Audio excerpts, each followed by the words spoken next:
launch at your own risk. That has a whole new meaning today. We're at the Duck River National Wildlife Refuge. We're right off Kentucky Lake, and let me tell you a little story. This is the first time I've been fishing, first time I've been in a boat in over 2 months. Had a tree stand accident, fell out, crushed my ankle, and I've been laying at the house dreaming of getting in a boat and going out and chasing one of my favorite things, giant crappie.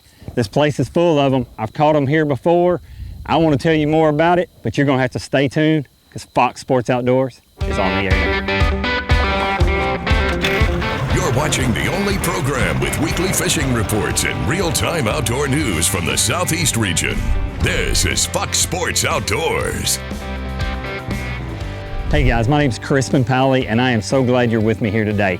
Never mind the crutches, we're going to try to go fishing today for the first time in a couple months and not fall out of the boat. But let me tell you where I would land if I were to fall out. I am at Clear Lake. It is a small impoundment on the Duck River National Wildlife Refuge. It is a refuge that is off Kentucky Lake, off the Tennessee River. And in this state, in the state of Tennessee, we are very blessed to have several of these refuges throughout our state. Not only are they made to harbor wintering waterfowl and other wildlife, they also have some incredible fishing opportunities that are little known, and that's what I want to highlight today. Our refuges, our wildlife management areas, and they are just incredible fishing opportunities for you and your family. You can put a big boat in here, you can put a big aluminum boat in here, you can put a john boat, a kayak. There's a guy out there right now that beat me to the ramp this morning. He's in a belly boat, he's out there fishing. It is just, no matter what kind of watercraft you have, this is an incredible place to go catch some fish. And speaking of fish, we're gonna be looking for big crappie today. That's what I love coming here for. It's what I've been dreaming about since I got hurt. All I want to do is go catch some crappie and sit down with my family to some fresh fish. But not only are we going to teach you how to catch these crappie, we're going to get you this week's current fishing report from your local insider reporter. While I try to get this boat off the trailer and in this lake, I'm going to send you back to the FSN studios for your weekend planner. Hello everyone. Unfortunately, these lunar tables are showing poor fishing conditions both days of the weekend. The best chance to get those morning bites starts around 5:12 on Saturday and 6:05 on Sunday. Evening activity begins at 5:40 on Saturday and 5:27 on Sunday night. Look for the sun to rise at 7:47 and set at 6:37. And don't forget to turn those clocks back Saturday night 1 hour. Evenings will feature a moon that is 32% visible. Hang with us for freshwater and coastal information from around the region. Plus, MLF angler Mark Daniels Jr. joins us to answer this week's Ask the Pro question. You know, so we've got a cloudy day out here, and that really can have some bearing on how these crappie are setting up around these trees. A lot of times, honestly, I would prefer a sunny day. They're going to really concentrate around shade. It is, according to this Lowrance TI depth finder, it is, the water is 65 degrees. They really should be biting right now. I like to reiterate what I said earlier. This is the first time I've been in a boat in 2 months since I broke my ankle. So I'm looking forward to it regardless, but I'm hoping we can get enough bites to kind of show you this technique, show you how you can apply it in other places like this and where you are. I'm gonna send you to a commercial break. I'm gonna get this boat, get ready, get over here, get headed out, and we're gonna come back and get some fish on camera. Fox Sports Outdoors is brought to you by Motor Guide's wireless and easy-to-use XI3, Waypoint Marine, the Gulf Coast's leading saltwater boating specialist, Strike King, Taiwan On, Nitro Performance Fishing Boats, because champions aren't born, they're made. Oh, that sucker's pulling. Oh. 12, 14 inches long probably over a pound and a half.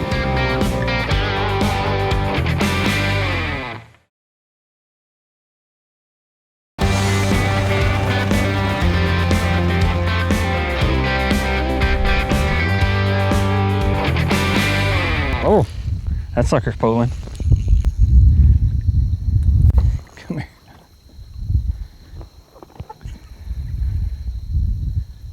Come here. That's a big old sac-a-lait. Big old crappie. Oh. Fishing on one leg's different now. That's a pretty crappie right there. Old big slab. I don't know what that sucker got. He's 12, 14 inches long probably over a pound and a half. We got some wildness going on at the boat ramp over here. Some folks, it's a steep ramp, shallow lake, and folks are hollering at each other. But here's the deal. These old big crappie are in here, and that's the thing. Like when I started coming down here, I didn't really know what to expect, but that right there will make you come back. Let me put this one in the box real quick. Talk a little bit about, that was a classic case. I hung my jig up, and when I popped it loose, I was actually kind of just thought the cast was over. Jack around, looked back, and that sucker went under, and I gigged him, and it was a big one. I thought it was another bass actually, and that is a case in point where your depth of your float, your retrieve, all that comes together to make it to get you some good bites. Let's talk about the depth of your float for a minute. Kind of rule of thumb is take the depth on your depth finder, and you know how far below, if your depth finder reads 3 feet, but your transducer is 1.5 feet below the water, it's 4.5 feet.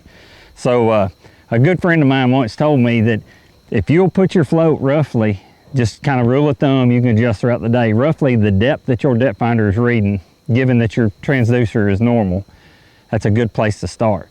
So you want that bait above them. Err on the side of shallower than deeper, and you're gonna get more and more bites. I'm gonna get re-rigged, fix this thing, and we're gonna go try to catch us another one of them big old sockeye. Hey folks, it's time for your Carolinas Report, brought to you by Crazy Sister Marina. Come down and book your trip. Inshore, nearshore, and offshore, we've got it all. New Inlet Princess, Sea Break, we've got all the boats here. Sidekick, to take you out and do whatever you want to on the water. Visit crazysistermarina.com and book your trip today.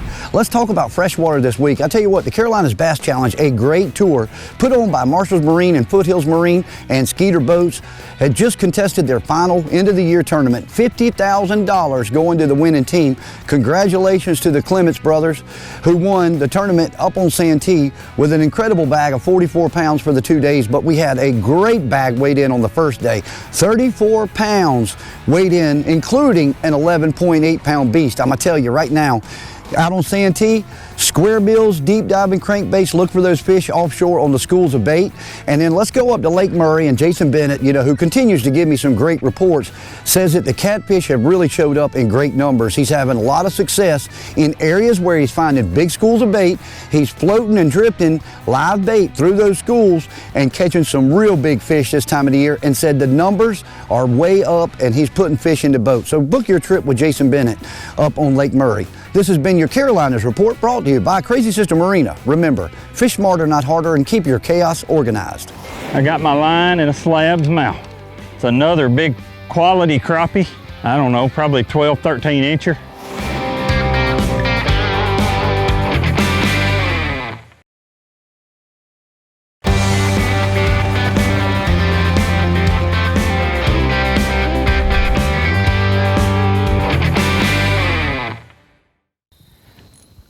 There's one. Come here.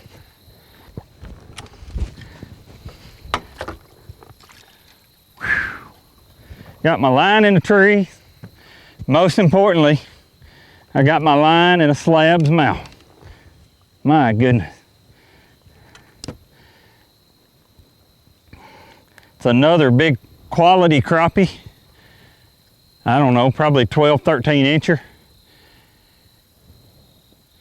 And man, I got up here, up kind of shallower this time, fishing from, there's kind of a ditch that runs down this tree line, and it's a big flat up here. And I've been noticing a lot of minnows up here, little stuff breaking and busting. I'm gonna put him in the box real quick. You ever seen one-legged people fish? About the third cast I made up there, well, you saw it. I mean, I can't tell the story any better than what the camera probably will, but that fish just kind of pulled it under real gentle, and just another real quality fish. So here's another lesson for you. Don't get hung up. I mean, man, all these trees are pretty, and that's where I like to catch them because that's what's in my mind.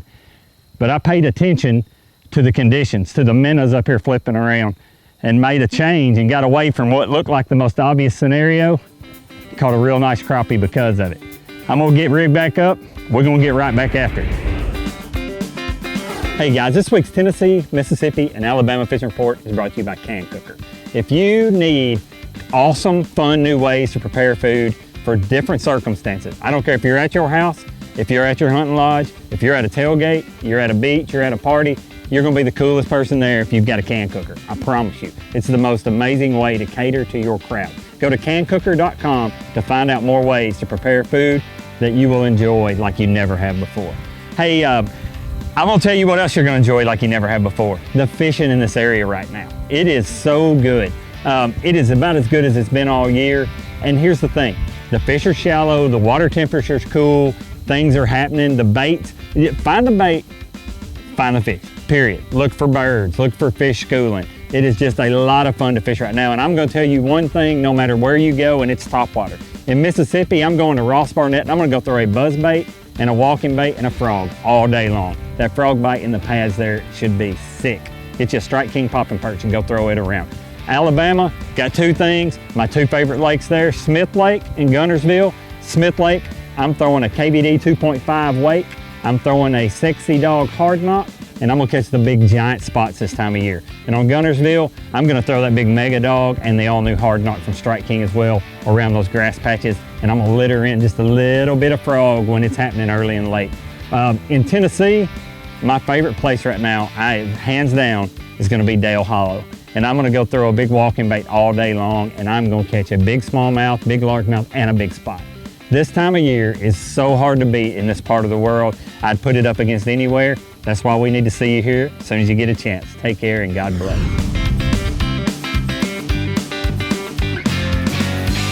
You know, and another thing when you're fishing this float is, you know, there's a lot of variables that you've kind of got to experiment with. Just kind of trust your instincts, let the fish tell you what they want. But for instance, the cadence. You know, you kind of got to play around. Sometimes they want it aggressive where that little jig underneath of it's moving a whole lot. Sometimes I've caught them where they just wanted it just slowly pulled, where it's just swimming along. And a lot of times after you shake that float, what you see that float do is what that jig's doing. After you shake that float and let it sit, can't tell you how many big ones I've caught when that thing's sitting just dead still. So, you know, listen to the fish. If you catch 3 or 4 of them really shaking it, then shake it. If you aren't getting bit really shaking it, try a different retrieve. Don't get stuck on what you want to do. If you'll listen to them, they'll usually show you what they're liking that day. There's one.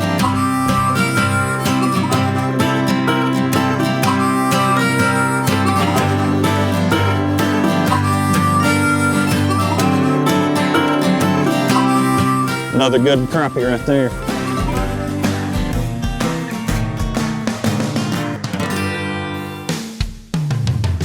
We'll be right back in just a moment. First though, we want to pass along some of your big catch of the week photos. These entries didn't win, but we still wanted to share some of the great fish catches from around the area. Be sure to stick around for this week's winner at the end of today's show. We're coming right back.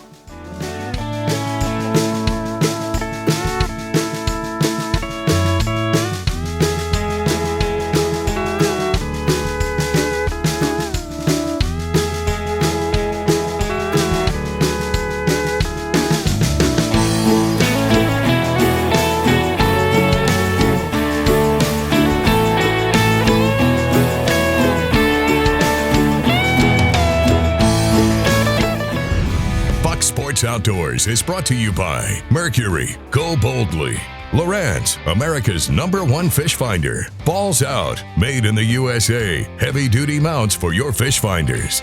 I'm not good with the net. Come on, net. I mean, that is a pan. I mean, a frying pan size crappie.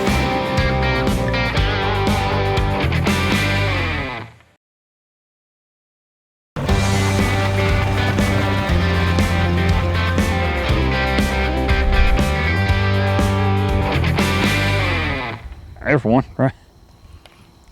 That's a toad. No, that's a bass. Well, we'll take that too. On 4-pound line. Come here, feel it. It's hard on a one-legged man right here.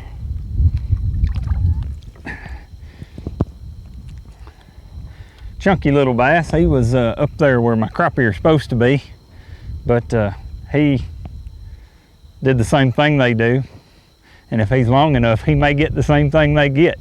This is an eating trip for me. This is a you know, pretty. I'll tell you what, just because I'm a purist, I'm gonna let him go, because I'm gonna try to keep some crappie today. So consider yourself lucky. Not everybody would do this for you. You know, the cool thing about these little public lakes is, there's one other boat out here today. One. Now, we're right on the edge of Kentucky Lake, and I can hear boats running up and down the river like crazy. But you could come in here with this aluminum boat, a small aluminum boat. I've put a 21-foot bass boat in here. I've put a kayak in here. Not only do you have the Duck River National Wildlife Refuge where we are today, but you also have the Hatchie National Wildlife Refuge, as well as Chickasaw National Wildlife Refuge in West Tennessee, that offer fishing opportunities. And what I want to tell you is those opportunities are good. There's tons of bluegill, crappie, bass, catfish, really, really good smaller bodies of water, public bodies of water. You can take your family, big boat, little boat. It's just a really good time. And as well, in the state of Tennessee, we have somewhere about 100 WMAs, as we call them, or wildlife management areas, that most of them offer fishing opportunities as well. But what I want to encourage you to do is just get on tn.gov and check out what's near you, because I'll almost bet you there's something near you that will give you a place to go to get off the beaten path and have a great time like we've done today. I will also encourage you to check with your local regulations where you're going. But these little WMAs, refuges, state park lakes in Tennessee are incredible. I'm gonna get my stuff fixed because Mr. Billy Bass wrecked it for me, and then we're gonna get after these crappie. There's great weather along the coastal south, and fishing is turned on too. I have all the details, but first this from our good friends at Foreshore Transportation. Foreshore Transportation, the simple solution to all your freight hauling needs. Foreshore can ship freight across the country or across the state. Whatever the load, wherever the destination, Foreshore gets it done fast, safe, and hassle-free. Tim Cutting, a good friend of mine out of St. Simons Island, Georgia, is on top of some of the best of the year fishing for big bull red drum. These fish are in shallow water where he's catching them. They're also in deep channels, but he's learned how to catch them in this shallow 4 to 10 feet of water. He's catching some on topwater plugs. He says cut bait is best. He can catch them on jigs and deep crab baits too, but that topwater action is really on fire, and he's really having some great trips with his clients that way. Tim says that the fishing will stay really good until about mid-November when it starts getting cold, so there's still plenty of time this fall for some of that great action. There's also some great bread fishing in Mississippi. The lower parts of the bays and sounds have been best. The river mouths also are very good. Look around the ocean sides of the barrier islands, and the bars off the barrier islands also have been very good.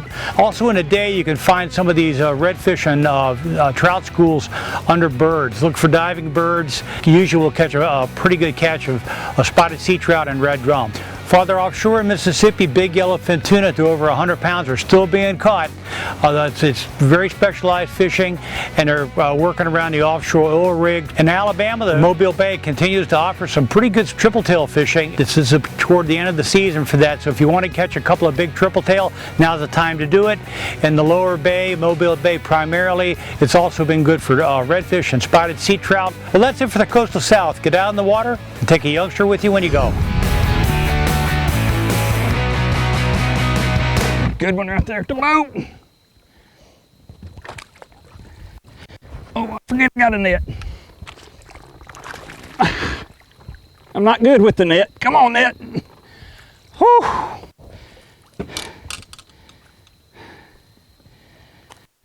That is a good crappie. I'm telling you, I hadn't caught many little ones today.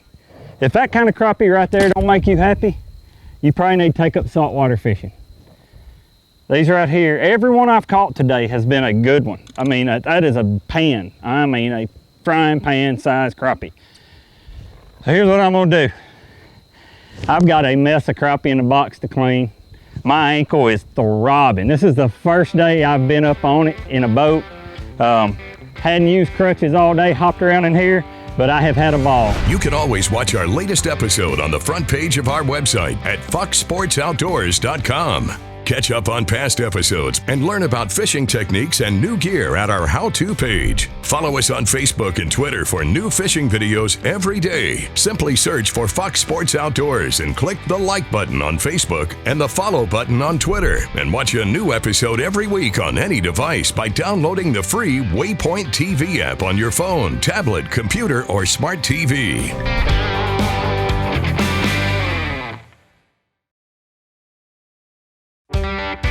Fox Sports Outdoors is brought to you by Gulf Shores and Orange Beach. Request our free 2019 fishing guide at orangebeach.com. Lose, feel the difference. Gene LaRue and Bobby Garland, the best in bass and crappie lures, heads to tails. Glacier Glove, stay outdoors longer with our gloves, hats, and shades. Welcome back, everyone. It's time for the Ask the Pro segment, where viewers get expert insights from professional insiders. Tommy wants to know, who influenced you more than anyone else in your fishing career?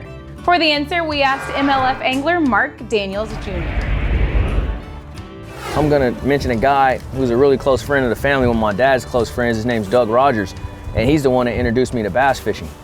And I'd say he was the most influential because at the time, he was fishing local tournaments, and he was a really, really good fisherman. But in my mind, you know, he was like the baddest fisherman ever. But he took the time aside to take me out and introduce me into tournament fishing. Fished my first tournament with him, and man, that's what really set the fire underneath me and got me going. And so I'm gonna have to give that one to old Dougie. We call him Dougie. I'm gonna have to give that one to old Doug Rogers, man. He's certainly a huge influence into what I do. Thank you, Mark. If you have something to ask one of the pros, simply visit our website and follow the Ask the Pro link to submit your question. Now let's take a look at this week's Big Catch winner. This week's winner is Matt Eaton of Chatsworth, Georgia, showing a 7.5-pound largemouth bass he caught at Lake Chickamauga, Tennessee. To enter the contest, go to our Facebook page at facebook.com/Fox Sports Outdoors and find our post from last Tuesday. Post your photo along with the details of your catch, and you could have your big fish shown here on our show. Let me take a minute and tell you about the gear you need to make this happen and make it work easy.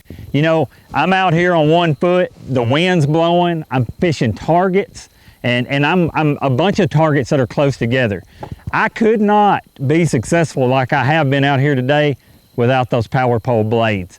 I've got the stomp pedals, the 2 independent, 1 down, 1 up pedals. I've got the dual power poles, and I don't have to worry about staying on the trolling motor in the wind. I don't have to worry about, while I'm fishing one target, the wind blowing me to another target. I don't even have to worry about moving. When I catch a fish, I drop the power poles, fight the fish in, put him in the live well, pick right back up where I left off. If you are not utilizing these power pole blades in your fishing, you're at a disadvantage.